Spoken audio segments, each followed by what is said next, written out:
Decentralized applications might someday offer alternatives to modern monopolies. Uber, Airbnb, Facebook, Amazon, all of these services could be recreated on a decentralized stack of technologies like Ethereum, IPFS, and Golem. Fully decentralized services could be more transparent, cheaper, and more efficient. But let's be realistic. Today, even the simplest applications of fully decentralized blockchains don't work as well as we need them to. Cryptokitties offered a glimpse into how a simple viral application can limit the throughput of Ethereum. And don't forget that these technologies are some ways still subject to centralization in their current form.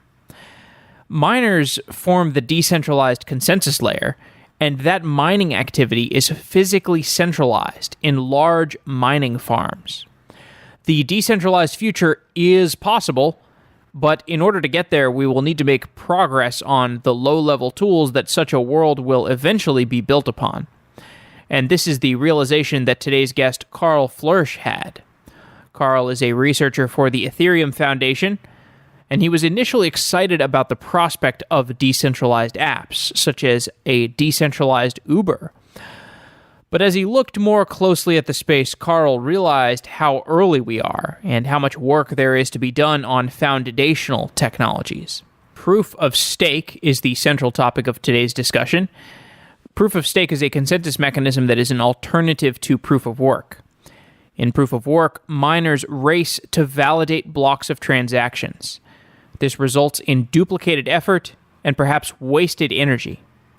In proof of stake, validators are chosen to approve transactions.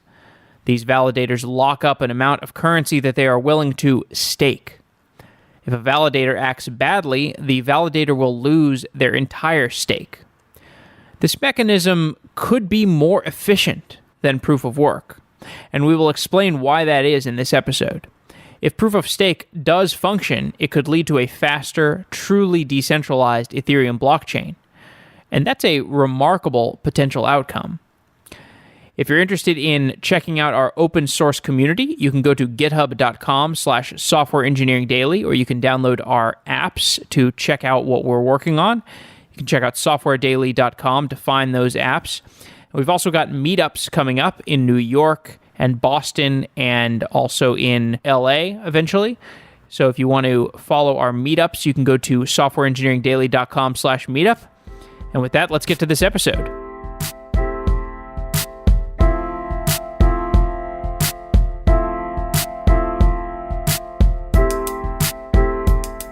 Today's sponsor is Datadog, a cloud-scale monitoring and analytics platform. Datadog integrates with more than 200 technologies, so you can gain deep visibility into every layer of your stack, and any other data that you're interested in tracking as well. For example, you can use Datadog's RESTful API to collect custom metrics from your favorite crypto data sources and analyze trends in Ethereum prices over time. Start a 14-day free trial, and as a bonus, Datadog will send you a free t-shirt. You can go to softwareengineeringdaily.com/Datadog to get that free t-shirt. And thank you to Datadog for being a continued sponsor. Get that free t-shirt at softwareengineeringdaily.com/Datadog.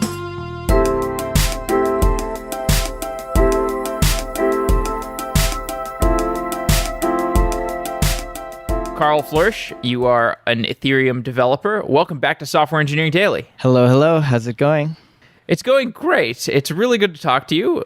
Last time we spoke, I was still very unfamiliar with decentralized technology, and I was interviewing all these people where at the end of the interview, I would be thinking that this person that I just interviewed is very intelligent, but this technology is totally alien to me. So, I didn't know why these crypto people, such as yourself, wouldn't just go back to building web apps and leveraging Amazon. But now I get it, actually, because after spending a little bit of time with this, I get it that there are actual technological breakthroughs. What was it that made you commit to the decentralization space Before there was all this hype, before there were so many people involved, what was it that clued you in that there was something important going on here? I got into the space essentially because ever since I grew up, my dad has been a bit anti-authoritarian and alternative, and I resonated with this kind of decentralized future. I didn't really know what it was. I knew that I was searching for a kind of re-envisioning of how we might be able to kind of even structure society in a broader sense. And is it capitalism? Is it socialism? Is it communism? Is it libertarian, whatever? And I saw this technology and I definitely didn't know what it was, but I felt like there was this kernel of something different, something that is fundamentally new about it. And it's taken me, so I kind of went on that gut feeling. And it has brought me down this crazy, crazy rabbit hole. And I think I'm starting to get an idea of what that is and like what decentralization really means. And so now when you ask me this question, why am I in this space? I can say that it's because I think that there is a lot of value in constraining central authorities, constraining power. And so what that basically means is, if you, in short, absolute power corrupts absolutely, something along these lines. When we have this ability to constrain power, it actually gives people a level of trust that is not able to be achieved in other settings, because you know that there is, some recourse for bad behavior. And so this has been my focus from then till now. Now I just kind of have a better idea of what it really is that makes this space special. Yeah, because I remember last time I talked to you, most of what we discussed was the big picture. And I think this was largely because I was not super familiar with the engineering side of things in the decentralization space. But you were very good at explaining the big picture, the decentralized Uber, the decentralized Airbnb. Was there a moment where you realized that there were some actual engineering underpinnings and that we weren't just telling ourselves a story about how we would eventually get to this decentralized future? Yeah, I would say it was an exploration into what a smart contract blockchain can do. So I started out, I knew that you could create a decentralized Uber and you could do it it seemed clear what those rules were. However, I didn't know what the actual design principles and architecture philosophies are behind this technology. And so the thing that really allowed me to realize this is working at the Ethereum Foundation, working, with Vitalik on Casper and Vlad. Casper, by the way, is Ethereum's proof of stake protocol replacing proof of work. We could get into that. That's a whole long story. But working on that, I realized that there is a fundamentally different way to design these applications. And that means that we take into consideration economic incentives, right? It's this concept of crypto economics where you're able to say, okay, what is the essence of decentralized Uber? Because we're using that. It's essentially taking Uber, but we are replacing parts of it, that central authority that currently are able to, for instance, price gouge the drivers or engage in unfair tipping or something like this. And that is actually a design practice in the domain of software engineering. I think everyone is currently learning about and getting a better understanding of. Yeah, and I have a bunch of questions about Casper. I did my homework a little bit better this time, but just a few more questions about this area to warm us up. Since you mentioned your dad had an influence on you and you've been thinking about this stuff for a while, it does feel like the pernicious aspects of centralization are coming home to roost recently, with kind of people starting to feel anxious about Google, people feeling anxious about Facebook and Twitter, all for various reasons, but somewhat related reasons, sort of this opaque censorship or potential abuse of monopolistic power. I read this article recently about the case against Google. I don't know if you saw that one, but it was just about how Google penalizes vertical search engines and prevents any search company from coming up, allegedly.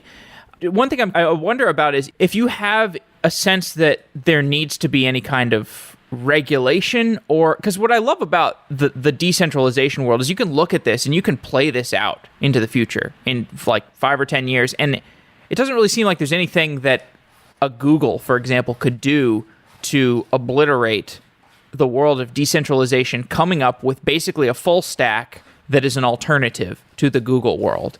And then you've got, hardware manufacturers that could come up with a hardware solution that would have properties that would take advantage of that decentralization.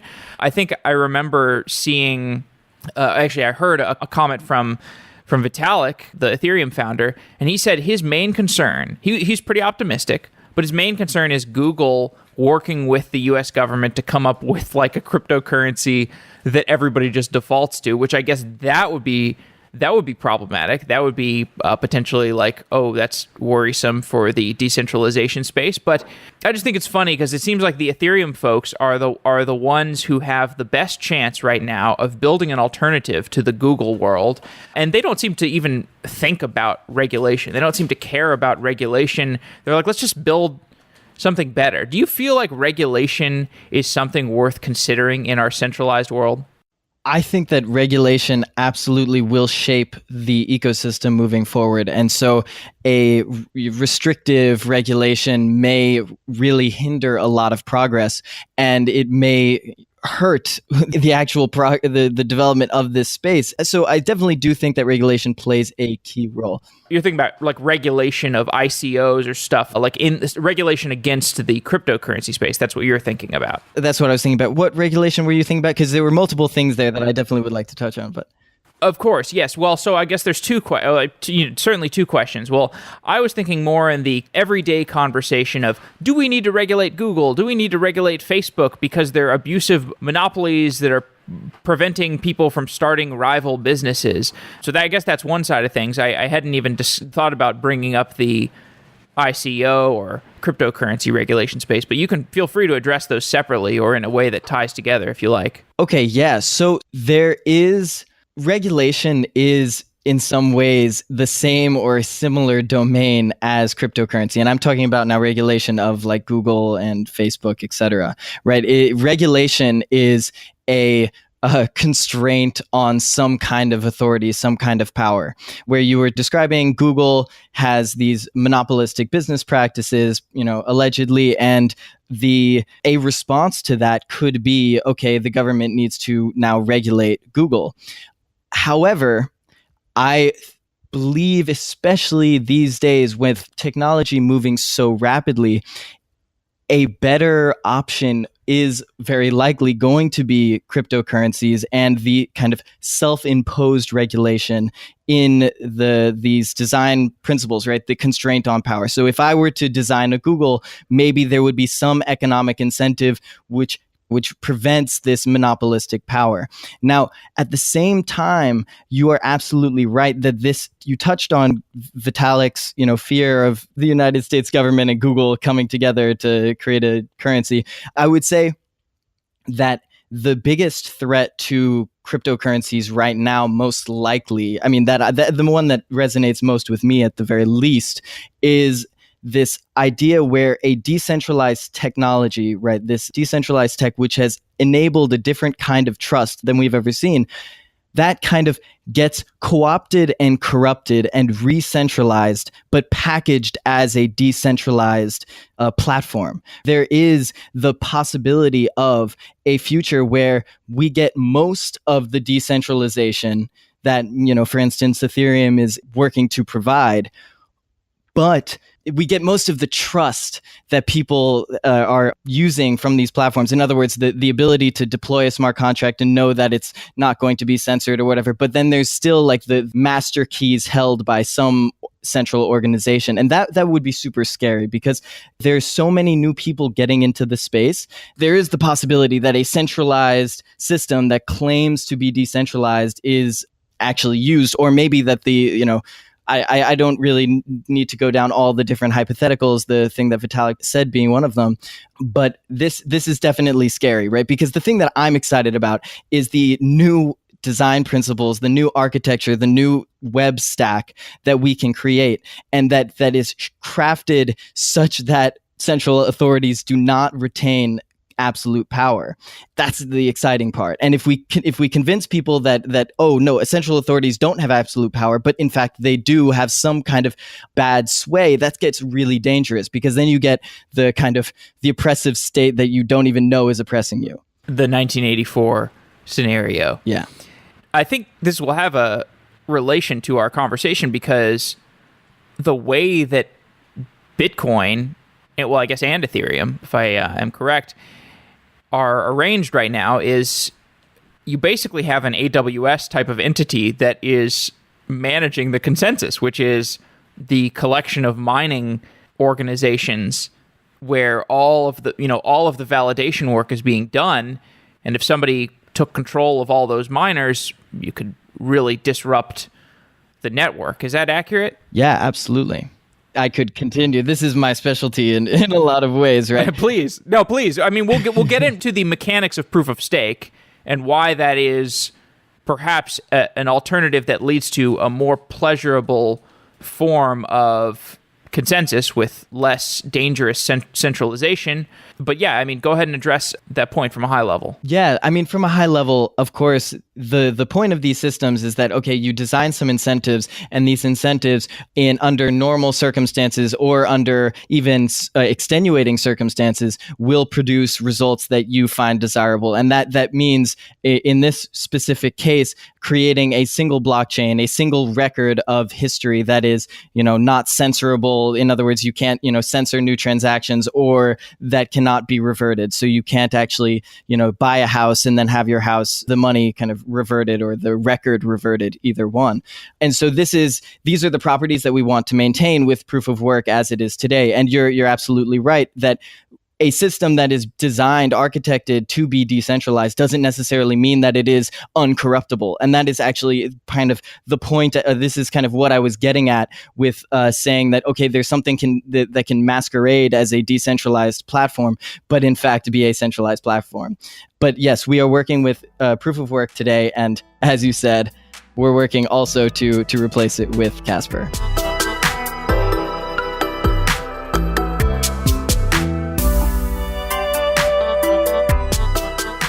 Software Engineering Daily is brought to you by Consensus.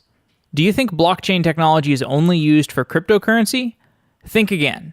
Consensus develops tools and infrastructure to enable a decentralized future built on Ethereum, the most advanced blockchain development platform. Consensus has hundreds of Web3 developers that are building decentralized applications, focusing on world-changing ideas like creating a system for self-sovereign identity, managing supply chains, developing a more efficient electricity provider, and much more. So, listeners, why continue to build the internet of today when you can build the internet of the future on the blockchain? Consensus is actively hiring talented software developers to help build the decentralized web. Learn more about Consensus projects and open source jobs at consensus.net/sedaily. That's CONSENSYS.net/SEdaily. Consensus.net/SEdaily. Thanks again, Consensus.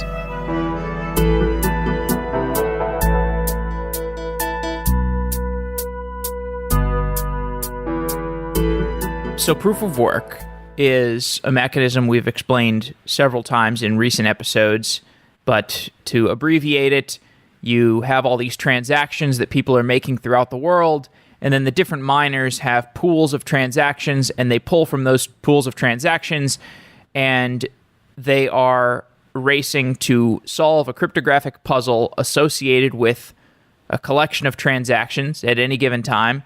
When they solve the cryptographic puzzle, they have validated a block of transactions, and they broadcast that to the rest of the full nodes on the network, and that propagates to the light nodes. And that's how you come to consensus about a blockchain in a proof of work scheme. How do things work? And this is basically how things work in Bitcoin and Ethereum today. How does a proof of stake system contrast with that proof of work based system? Great question. So, proof of stake and proof of work both rely on this limited resource. There is something that is limited, and that resource is used as essentially voting rights for what is the main chain. So the limited resource in proof of work is energy, right? We don't have infinite energy. So that means that you can acquire this energy, and by acquiring more energy, you acquire more voting rights, essentially, for building for voting on what is the main chain. And so you vote with your energy. And in fact, there are crazy analogies where in proof of stake, we use security deposits. So security deposits, this actually, and before I bridge the analogies, I'll explain. So that's proof of work, as you described. Proof of stake, what we essentially do is we have these bonds, and these bonds are locked up ETH, and that is, the cryptocurrency in Ethereum, or the underlying one. Now, the bonds represent your voting rights, your weight. So the more ETH you have locked up in this smart contract, in this Casper proof of stake smart contract, the more voting rights you have for what is the actual main chain. And so what we do is we're doing this hybrid Casper approach. So instead of replacing proof of work full steam ahead in one fell swoop, we're doing a checkpointing scheme. So that means approximately every 50 blocks, we have a new checkpoint. And this checkpoint essentially is a single block which validators, this is the people who have this bonded stake, vote on a particular checkpoint. And this is a particular block at a certain height. So really these checkpoints, the actual definition of them is just, block number mod 50. And if that equals 0, then you're at the checkpoint. And so you just vote on what that block is. And if you get more than 66% of the votes, then that is considered finalized. And what that means is that is in the main chain. Now, here is the classic problem. In proof of work, if you were to vote on a single block, that means that you have to burn energy. So that costs you money. It costs you money to vote. Now, but in proof of stake, it doesn't cost you money to vote. It's just essentially signing a signature saying, I vote on this particular chain. And so what has classically plagued proof of stake systems is this nothing at stake problem. And the nothing at stake problem is basically what I just described, where in proof of work, you don't have nothing at stake because you just created a block that means you burned some amount of electricity. In proof of stake, you created a block, but that just means that you signed a signature. So what we have to do is we have to slash validators, aka remove their bonds, remove their funds, delete their funds, if we detect that they vote on two different chains. Because remember, our goal is to create a single chain with a single history that is, hard to revert and uncensorable. And so validators, if they vote on one chain, we are able to detect essentially, and I can go into the mechanisms there, but we're able to detect if they voted instead of just on one chain, but on a conflicting chain, on another chain that is essentially a different version of the history. And so to kind of bring it all together, we're trying to create one chain, and validators deposit some stake that is locked up ETH that is now used as their vote. When they vote on a particular chain, that constrains them to only that chain. And if they were to vote on a different chain, they would lose all of their deposit.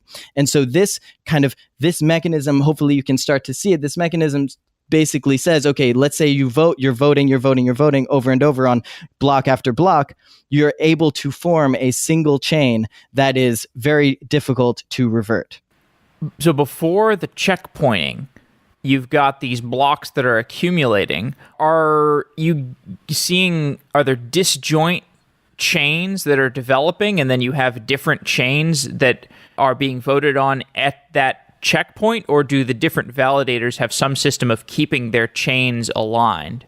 Yes, so good question. So I mentioned this briefly, but this is a hybrid Casper. And so we are actually still using proof of work on the underlying system. And so proof of work is the block proposal mechanism. So proof of work is block proposal, and proof of stake is like finality.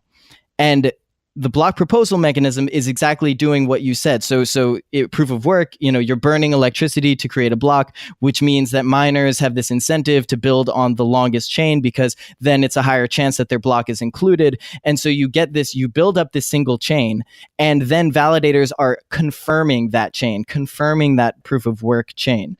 So the validators, basically what they do is they wait until there's a certain block height, 10, 20 blocks of proof of work blocks. And that gives them enough certainty to say, okay, actually, I believe that this particular block is going to be in the main chain. So maybe block 100 is created. You don't know which one, if that's going to be in the main chain, because it hasn't reached the kind of depth, and you get this exponentially more difficult to revert property that proof of work gives you. You wait until, 10 blocks later, and now the current head is 110, and all the Casper validators start voting on block 100. They say, okay, this is probably in the main chain. And then that finalizes the block. So under current proof of work, we know that this is a pretty sturdy form of coming to consensus on the transaction history. And I understand that the model for deploying Casper, which is Ethereum's proof of stake, it's going to be a series of different consensus mechanisms to roll out to full proof of stake. So we're easing into it, and we're doing partial proof of work, partial proof of stake with this Casper friendly finality gadget, where you're saying we're going to use proof of work for proposing blocks, and then we're going to use proof of stake to finalize blocks. But if we've already got a proof of work system that works and we're not throwing it away, why is finality important? Are we giving up some degree of consistency or some degree of consensus in our proof of work? Are we sacrificing some consensus reconciliation with the classic proof of work, and we're moving that to the proof of stake periodic checkpointing? So we're not really giving anything up. We probably will reduce the block rewards for proof of work, which means that economically it's pretty reasonable to guess that there will be less total difficulty on the chain, aka less people doing proof of work. But the real reason why we're moving to proof of stake, and by the way, block proposal is done with proof of work and hybrid Casper, but full Casper is absolutely coming and being worked on, and that completely strips out proof of work completely. And so the reason why we're moving away from proof of work, there are a whole slew of reasons. However, the first one and most clear cut is proof of work currently burns an obscene amount of energy. So this is from one perspective, this is a practical, let's not destroy the earth with our consensus protocol. And just to give you an idea of how much, currently the Bitcoin blockchain burns more energy than like 156 countries, essentially. So this is a massive amount of energy waste. The second reason is because in proof of work, you actually get a number of undesirable qualities. Essentially, if you're able to 51% attack a proof of work chain, then you can do this spawn camping attack where you produce blocks, and there's no way to really remove your massive mining equipment, for instance, without hard forking to a different proof of work protocol. So if you develop a new ASIC, then it can be problematic. But that's actually not the only thing. There's also in the UASF soft fork, so there was this whole essentially user-activated soft fork, and that created this incentive for the soft fork chain to arise. And this gets really complicated, but essentially, the soft fork chain, if it was popular enough, could have reverted what was at the time considered the main chain. And so what this did is this proposed a systemic threat to the main chain. So like most of what crypto economics and these protocols is doing is they are planning for the worst case scenarios. So they're essentially like minimizing that long tail risk.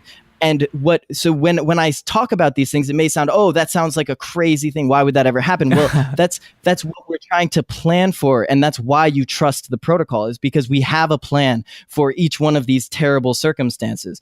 This is really critical because, you could use a Google. You don't need proof of work. You can just have proof of authority. Google will sign off on your transactions. But then, once again, you have this risk. So, and the final thing that is actually very practical is that once we move to sharding, which we can totally talk about, which is, scaling the blockchain, it's very useful to have a active validator set. So to scale a blockchain, maybe I'll get into this later, but having an active validator set is really important because it allows you to randomly sample from the validators and basically assign validators to shards. That is a critical security property because if you were an attacker, you could focus your mining power on a particular shard otherwise, and that would totally break the security of the system because we want one secure mechanism, one secure consensus mechanism that then is able to propagate that trust throughout many, many different kind of chains or a large number of transactions on a blockchain. Yes. Okay. I think I am seeing where we're going with this. So we've seen that proof of work gives us a sense of security and a sense of safety and a sense of liveness so far over the last decade, and that makes us pretty comfortable with proof of work. But people are starting to pay more attention to blockchains, and more attack vectors are going to be tried. It's worth building more insurance in, and the 51% attack, which we remain vulnerable to, because if the miners got overtaken by 51% of some centralized, evil, malicious force, then we would have a severe problem. So we can create this proof of stake validation checkpointing, which does not necessarily have an effect on liveness, but it improves safety because you have validators that may or may not have mining power, but they have a stake in the system. They've got a bunch of money that they've put up in their bond. They've put up some money and said, I'm willing to bet that I am going to tell the truth. And if I don't tell the truth, I'm going to lose all my money. And this is potentially even more useful in the future because you could move to full proof of stake and you could just have these validators be doing the job of the miners, and you would be able to parallelize the confirmation of transactions. But just to keep going slowly, am I correct about the fact that we're basically just adding a little degree of safety and we're shifting some of the control of the blockchain to people who have a stake, in addition to people who still have that mining capacity? Yes, your description was very elegant, and I would say that generally speaking, yes, we are getting to we are adding a level of security that doesn't exist today that will be critical for the proper functioning of a massively scalable blockchain, right? Like, and not only that, I do actually, one thing that you did leave out was that it is going to be burning a massive, much, much smaller amount of energy. So okay, I would say when you get to sharding. Yeah. When you get to proof of stake in general, proof of stake is great for, I mean, it reduces the amount that you have to pay miners if even under the friendly finality gadget, even under the partial. Yes, because you're able to reduce the rewards. And so that reduces the incentive for people to spin up new mining nodes. Oh, yeah. So even under this partial model, you're still getting, energy savings. How much is a question of macroeconomics, right? But if you think about the total vision of Ethereum, right, you wouldn't be able to, the actual architecture is a lot less clean and clear if you are using a proof of work system. The fact that you get this validator set and you can use this bonded ETH to not only incentivize the creation of a single main chain, but you can also incentivize the validation of, shards or the creation of shards. It's like, just from a design principle standpoint, this is like what makes sense. This is the natural construction for a blockchain of this type, right? And proof of work is super elegant and super reasonable and is useful in a lot of different scenarios, but it is not the optimal kind of long-term solution for the kind of blockchain that Ethereum wants to be. And the kind of blockchain that Ethereum wants to be is a blockchain which provides you trusted execution of smart contracts that are scalable and can, power a large percentage of the economic activity on planet Earth, whatever. Okay, so let's say the United States government steps in and launches a Sybil attack where they spin up a bunch of accounts on Ethereum, and they purchase 75% of the Ethereum in circulation, and they use that 75% to have their stake. They make these big bonds, and they spin up a bunch of validator nodes. Is the Ethereum network vulnerable to that circumstance where you have 25% of the wealth of Ethereum in decentralized accounts like you and me, and 75% is the US government teamed up with Google somehow? Is that problematic? So this is an amazing question. The critical thing when you're designing these protocols is you want to constrain power, right? And so what that means is that any constraint you can provide, some of these constraints aren't necessarily, some of these are like fundamental constraints. So even if you do have 75% of the stake, let's think about what you can actually do. So here are some of the actions. And this is how you would design any of these protocols. And I'm talking about Casper, but I'm also talking about any blockchain application built on Ethereum or, another blockchain. And this is, you think about, okay, the central authority, what can they do? Okay, one thing they can do is they can revert history. So they can cause a safety failure. That means that they voted on two different chains, and those two chains both got finalized. So that means that the users are basically, let's say you withdrew your money from a deposit on one chain, but it didn't actually go through on the other chain, and some kind of accounting got messed up and you lost your funds. So that's really bad. That's a catastrophic failure. Now, in that case, you will see at least 1/3 of all of the total deposits of the validators get slashed. The US government, in this case, is going to lose a large sum of money. So that is one thing that they can do. And that also has other ripple effects, right? Maybe that decreases the value of ETH in general, or, so this is, I'm not going to be able to give you a full recount of like what is going to happen, but this is, these are the actions in terms of, these are the actions. So now, the second thing is they can start censoring. They can, for instance, censor other validators. Now, one cool thing about Casper in the way that we have designed it is that it actually has a censorship resistance built in.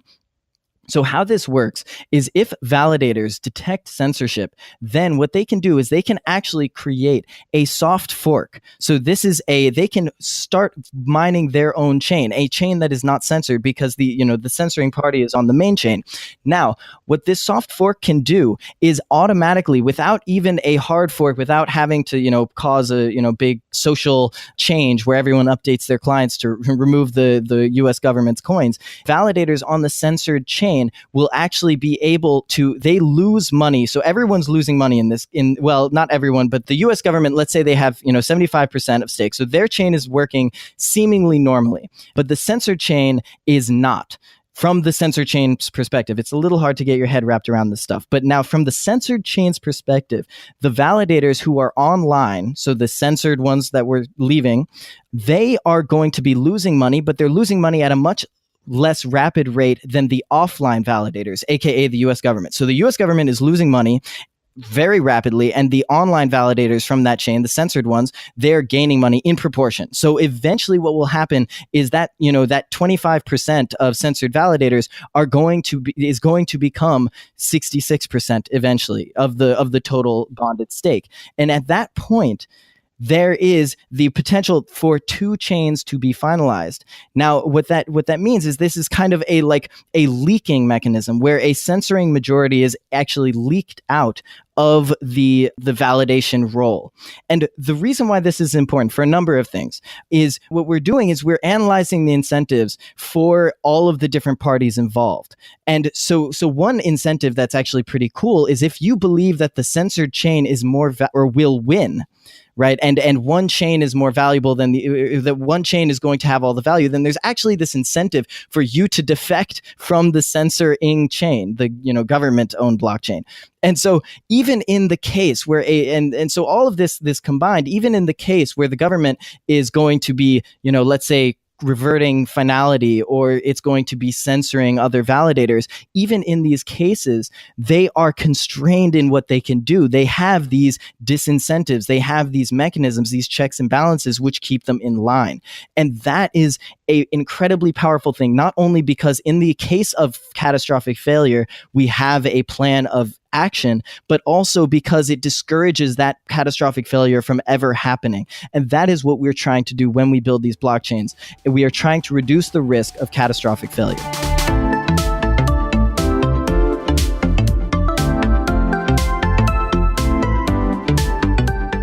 Users have come to expect real time. They crave alerts that their payment is received. They crave little cars zooming around on the map. They crave locking their doors at home when they're not at home. There's no need to reinvent the wheel when it comes to making your app real time. PubNub makes it simple, enabling you to build immersive and interactive experiences on the web, on mobile phones, embedded into hardware, and any other device connected to the internet. With powerful APIs and a robust global infrastructure, you can stream geolocation data, you can send chat messages, you can turn on sprinklers, or you can rock your baby's crib when they start crying. PubNub literally powers IoT cribs. 70 SDKs for web, mobile, IoT, and more means that you can start streaming data in real time without a ton of compatibility headaches. And no need to build your own SDKs from scratch. And lastly, PubNub includes a ton of other real-time features beyond real-time messaging, like presence for online or offline detection, and access manager to thwart trolls and hackers. Go to pubnub.com/sedaily to get started.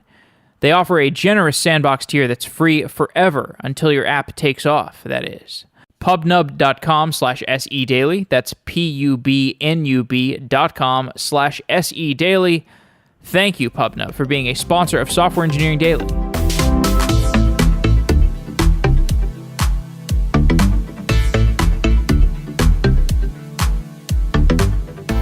To put it in terms of safety versus safety and liveness, in this kind of event, if the United States government did decide to launch this sort of attack, there would be a period of time where the Ethereum network might not work so well, so you would have some liveness issues, but safety is guaranteed. Yes, in the censorship case. In the case where they revert finality, or they finalize two checkpoints, I should say, that is, safety is not necessarily guaranteed, because safety basically means, okay, is history going to change under your feet? I see. Okay, got it. Well, I think we've given a pretty good overview of some of the mechanics of proof of work and proof of stake, as best as we can do on a podcast. Well, a few more elements of this, actually. So if I'm an Ethereum miner, how does Casper affect my business? Well, won't affect it too much, maybe. I mean, there may be reduced rewards. In the long term, you should probably create a staking pool, or take your funds that you made from mining and deposit them as Ethereum validators.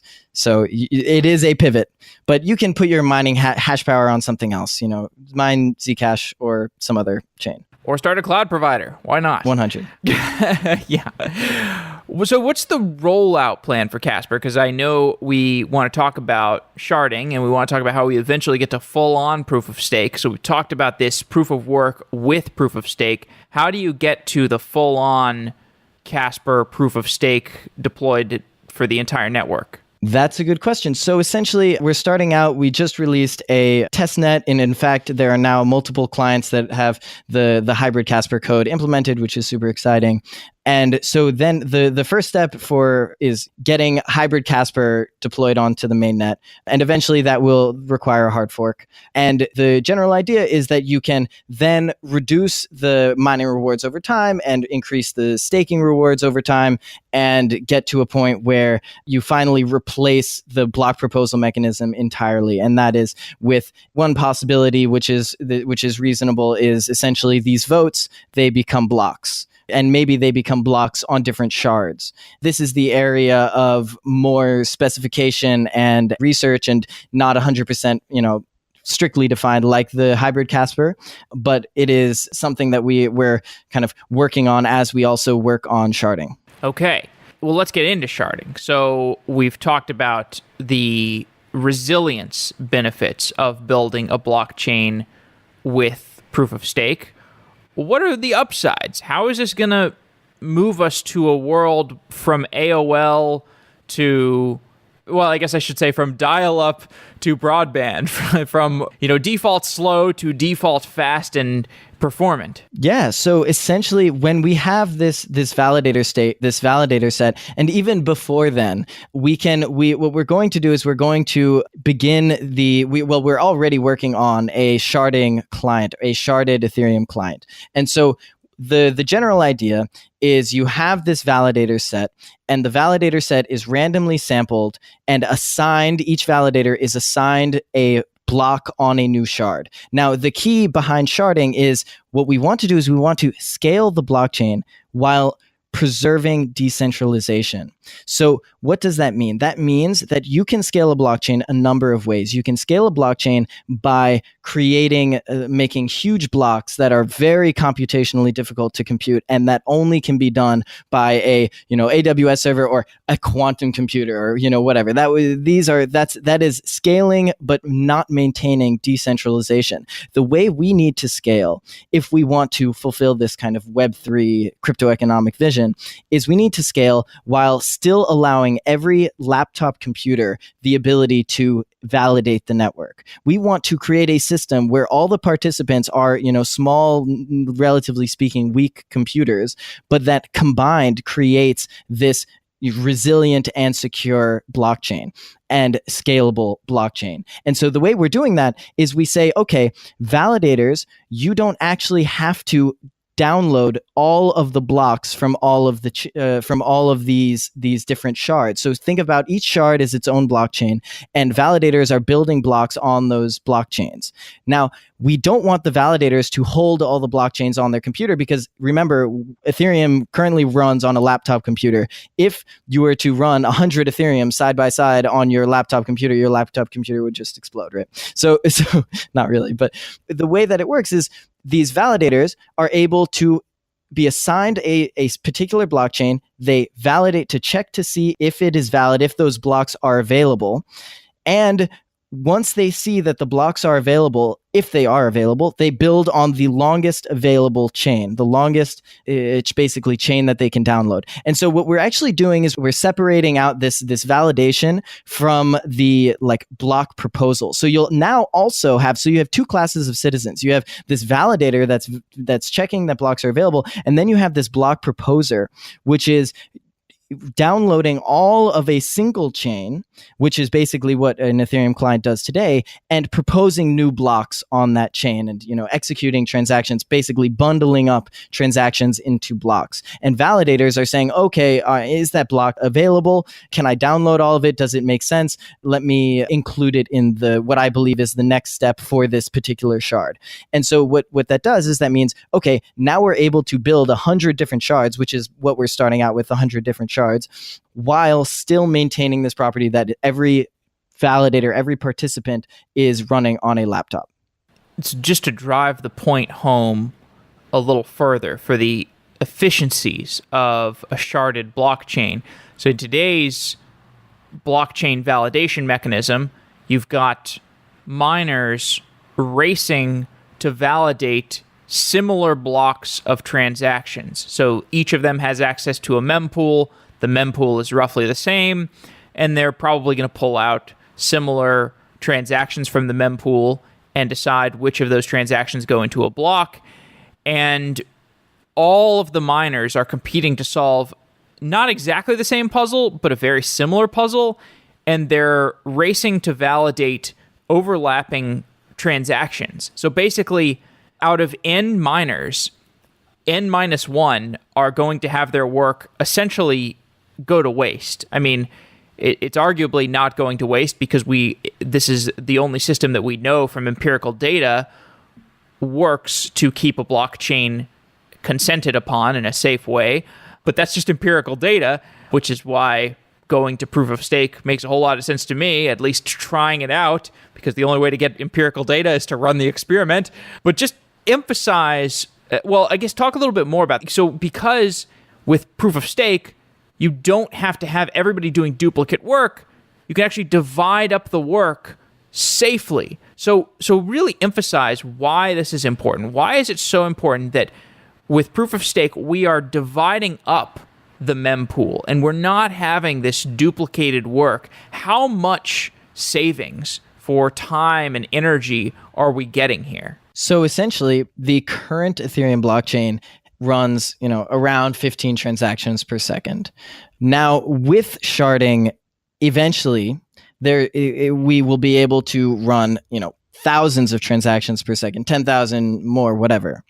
Now, with this kind of version 1 sharding, you get let's say like 100x increase. You have 100 shards. I mean, it's not exactly this. However, you basically get these like 100 parallel Ethereum chains that we know today running side by side, all progressing in unison, essentially. I mean, not basically the biggest bottleneck right now with blockchains. The biggest thing holding the space back is the fact that we have the spotlight on us, and there are tons of developers that want to build the next Facebook, want to build the next Uber, want to build the next whatever, and they currently can't do that. And that is because there just isn't enough space in the blockchain. There isn't enough transactions per second. It can't handle it. And so what we're doing is we're saying, okay, we need to make sure that all these applications that need to exist for this decentralized vision are compatible on the blockchain. And so what we're doing is we're working on sharding, which is going to speed up the transactions per second massively for the core Ethereum. And then we're also, innovating on, design practices so you can actually, bundle transactions together, for instance, and submit less information to the main chain, but get more effect. And so Ethereum currently supports about as many transactions as Uber does. And so if you were to implement Uber in a naive way, maybe it would just fill up a single Ethereum blockchain. And so what we want to do is we don't want to just support Uber. We want to support Uber, Facebook, and every competitor and, the universe. And so we need to, instead of just having one Ethereum, we need 100 Ethereums, or maybe 1,000 Ethereums, 100x, 1,000x, what we're doing today. Okay. So yes, I'm with you. Like, scaling transaction throughput is going to be great for scaling Ethereum. And I don't think we have time to talk about Plasma, unfortunately, but Plasma is a way for scaling smart contract execution. And it has something to do with sort of turning every smart contract into its own scalable entity. Maybe we'll have to do another show on that. But is the problem only transaction throughput, or is it also a lack of other infrastructure? Because, for example, Ethereum is the world's computer, but it's not it wouldn't make sense to do S3 with the Ethereum blockchain. Like, you would probably do that on something like IPFS. And I have not really heard anybody proposing some sort of data warehousing solution built on the blockchain, or some distributed streaming service. There's so much infrastructure that, for example, an Uber has built, and that, Facebook has built internally. And, maybe you could have some mixture of centralized and decentralized infrastructure. But I think what I'm trying to get at is, what are the other bottlenecks to getting to the decentralized Uber? Do we need IPFS to be in production and to be proven to work? Or do we just need Ethereum? And we can we can build the decentralized Uber while using S3 plus Ethereum, and then eventually migrate S3 to IPFS, for example. What's your roadmap for when we start to see people have these dApps that are widely used by consumers, when are we going to start to see those? Great question. So to address, there are a number of kind of decentralized X or decentralized Y. So for instance, decentralized file storage, that is something that IPFS, Swarm, Filecoin, there are projects, Storj, there are projects that are working on this that allow you to essentially store a file and pay some crypto, and magically that file will still be around when you want to retrieve it a year later. And this is an area of research that, and something that is actually in some ways enabled by the existence of an Ethereum type system. So if you think about a lot of, when you actually said that some of these things can be centralized, this is in some ways correct, where you can provide the essence of what we're trying to do is we're trying to constrain central authority. We're trying to constrain power. And so what for instance, and we aren't going to get into Plasma, but just as a quick kind of example, the Plasma MVP is actually very interesting in that it has a central authority. It has a central actor, but this actor is constrained in that they can't actually steal any money. So essentially people are able to use Plasma to send hundreds of transactions per second to one another. And still, that central authority, if it were to shut down or try to steal money, cannot actually do anything.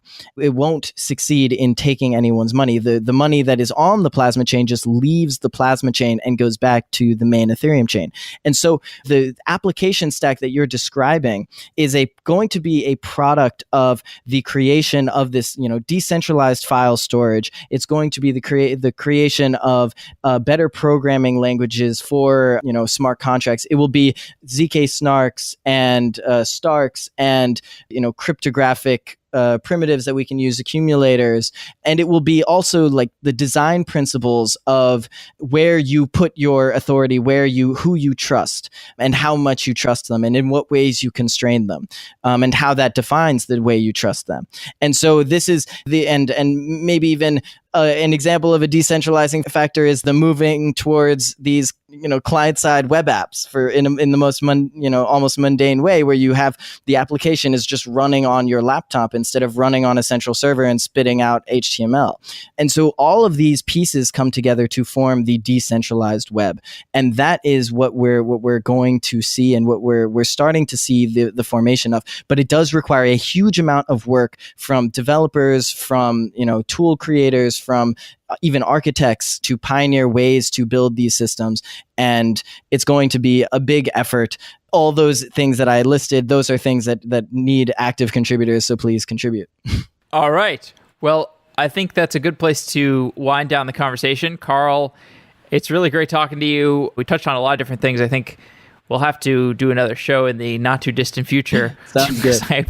I've got all these notes on Plasma that I didn't ask you about. So yeah. All right. Well, man, it's always a pleasure, and I will talk to you soon. I'll see you in New York, hopefully. Yes, that would be awesome. Thank you so much for doing this. So much fun. Your enterprise produces lots of data, but you aren't capturing as much as you would like. You aren't storing it in the right place, and you don't have the proper tools to run complex queries against your data. MapR is a converged data platform that runs across any cloud. MapR provides storage, analytics, and machine learning engines. Use the MapR operational database and event streams to capture your data. Use the MapR analytics and machine learning engines to analyze your data in batch or interactively across any cloud, on-premise, or at the edge. MapR's technology is trusted by major industries like Audi, which uses MapR to accelerate deep learning in autonomous driving applications. MapR also powers Aadhaar, the world's largest biometric database, which adds 20 million biometrics per day.